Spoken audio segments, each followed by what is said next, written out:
On the morning of January 21st, 2014, officers from the Green Bay Police Department were called to an apartment at 507 South Fish Street for a check welfare complaint.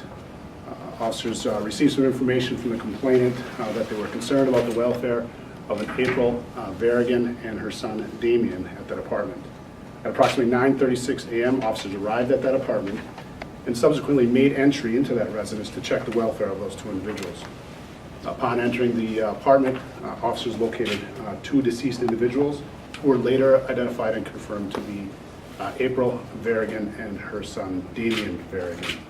According to the Chief Medical Examiner, Al Klimek, his findings are that Damien died as a result of manual suffocation. We believe that through our investigation and are convinced that his mother, April, is responsible for his death. We suspect April died as a result of a combination of some prescription medications, although we don't have the toxicology results at this time, coupled with hypoxia due to suffocation.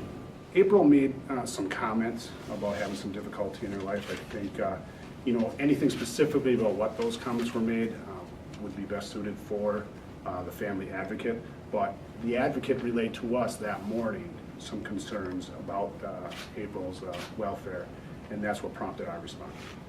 Yes, April left a note behind that discussed some of the difficulties in her life, and that also assisted in the investigation to put together some of the pieces of the puzzle, if you will.